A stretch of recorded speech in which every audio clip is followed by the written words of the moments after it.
Salam. Coğrafiya 7-ci sinif kiçik summativ qiymətləndirmə nömrə 1-in metodik vəsaitdə verilmiş nümunəvi suallarına izah edirik. Birinci sual. Yer haqqında ilkin biliklərin inkişafında hansı ölkələrin xidmətləri böyük olmuşdur? Deməli, ilkin biliklər deyir bizə. İlkin biliklər deyilirsə, bu dövrdə əsas ölkələr Çin, Hindistan və Misir idi. Bizə coğrafiya haqqında məlumat verən. Sonra ikinci sual. Coğrafi adları cədvəlin uyğun kanalına yazın. Deməli, köhnə dünya, yeni dünya. Cədvəlin iki xanası var. Deməli, köhnə dünya ilə nəzərət tutulurdu Avropa, Şimali Afrika və Asiya. Deməli, bu üç ərazi köhnə dünyadır. Şimali Amerika, Cənubi Amerika isə yeni dünya hesab olunur. Sonra üçüncü sual.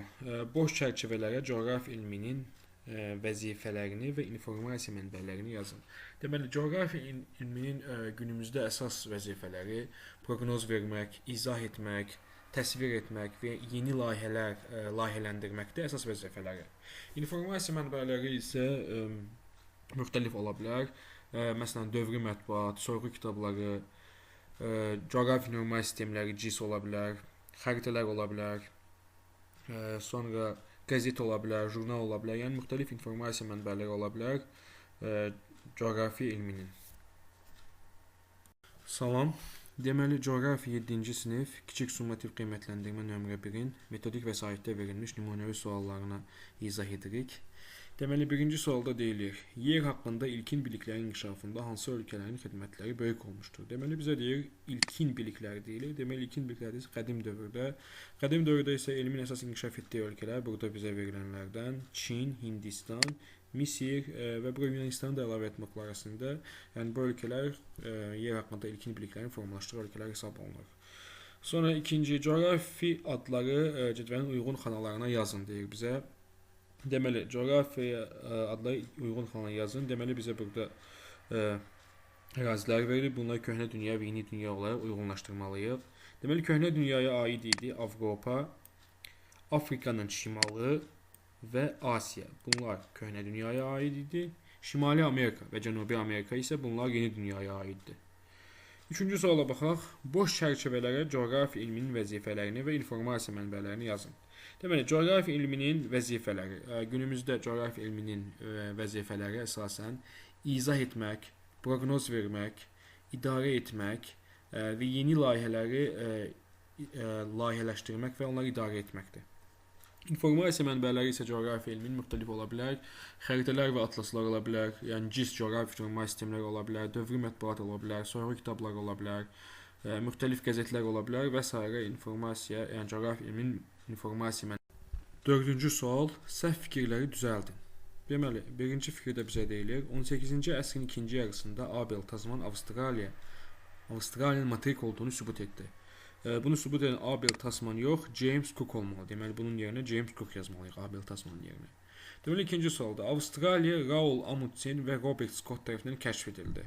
Raoul Amundsen və Robert Scott tərəfindən Avstraliya yox, Cənub qütbü kəşf edildi. Deməli, bura olmalıdır Cənub qütbü. Sonra insanlar yeni əraziləri mənimsədikcə ətraf mühit dəyişmiş, daha məhsuldar torpaqlar formalaşmış və atmosfer havası təmizlənmişdir. Yəni, daha məhsuldar torpaqlar formalaşmış yox, əksinə torpaqların məhsuldarlığı get-gedə azalmış və atmosfer havası təmizlənmiş yox, çirklənmişdir olmalıdır. Burada məhsuldar torpaqlar dəyişməlidir. Avropalıların Amerika qitəsinin səyahətləri Amerikaya çoxlu təbii sərvətlərin gətirilməsinə səbəb olmuşdur. Əksinə, Amerikaya yox, Amerikadan Avropaya çoxlu sərvətlərin gətirilməsinə səbəb olmuşdur. 5-ci sual. Christopher Columbun səyahəti hansı nəticəni verdi? Yerin kürə formu sübut edilməsi deyilir, bu Magellana aiddir. Okeanlar vahid olduğunu, bu yenə də Magellana aiddir. Böyük İpək yolunun inkişafı yox, bu da aid deyil. Qərbdə yeni torpaqların kəşfi, bəli, bu düzgün cavabdır. Y'də Hindistan dəniz yolunun kəşfi isə yenə Vasco da Gama'ya aid olan fikirdir. Deməli, bu düzgün cavab D bəndidir. 6-cı sual. Avropalıların Amerikaya gəlişi yerli əhali üçün hansı müsbət və mənfi nəticələrə səbəb oldu? Müsbət nəticələri yerli xalqın iqtisadiyyatı, mədəniyyəti, mədəniyyət və elmi cəhətdən inkişafı daha sürətləndi. Əsas müsbət cəhəti budur. Mənfi cəhəti isə onlara bir sıra mənfi cəhətlərini gətirib çıxardı yerli əhali üçün. Onlar öz torpaqları əlindən alındı. məhsuldar torpaq əlindən alındı və onlar rezervasiyalara köçürüldülər və bəziləri hətta pula çevrildi. Yəni bunlar əsas onların mənfi cəhətləri hesab oluna bilər. 7-ci böyük coğrafi kəşflərə dönə aid olan səyyahların altından xətt çəkin deyilir. Deməli Vasko da Gama bəli böyük coğrafi kəşflərdir. Yəni böyük coğrafi kəşflər dövrü bildiyimiz kimi 15-17-ci əsrləri əhatə edir. Vasko da Gama da bu dövrə aiddir. Robert Scott bu dövrə aiddir. Robert Scott 20-ci əsrə aiddir. James Cook da aid deyil. James Cook artıq 18-ci əsrdir. Ferdinand Magellan bəli Ferdinand Magellan aiddir. Christopher Columb da aiddir. Lazarev isə aid deyil. Lazarev yenə 19-cu əsrdə Antarktidini kəşf etmişdi. Deməli burada Vasko da Gama, Magellan və